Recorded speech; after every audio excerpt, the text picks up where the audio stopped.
Welcome back to Anonymous Tech.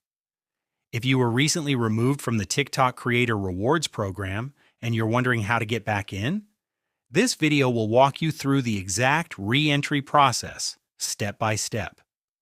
Make sure you watch till the end, because one mistake can get you disqualified again. First, let's talk about why disqualification happens. Most creators are removed due to unoriginal or reused content. This includes reposted videos, edited clips from other creators, or content TikTok's system can't confirm as original. Now let's get into the re-entry steps. Step 1. Check your re-application date. TikTok usually allows you to reapply 30 days after disqualification. You can find the exact date inside your Creator Rewards dashboard. Before that date, reapplying won't work. Step 2. Clean up your account properly. Any videos that were flagged or disqualified should be deleted or set to private. Even though TikTok keeps the history, this reduces the risk during review. Step 3.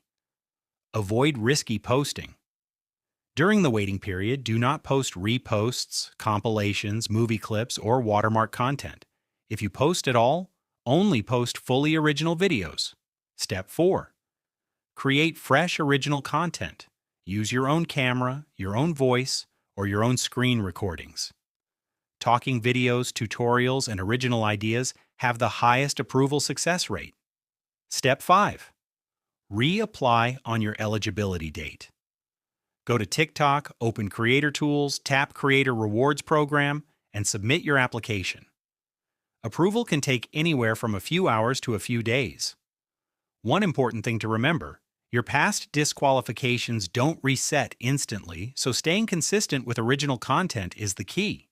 If this video helped you understand the process, make sure you like, subscribe, and turn on notifications for more TikTok growth tips.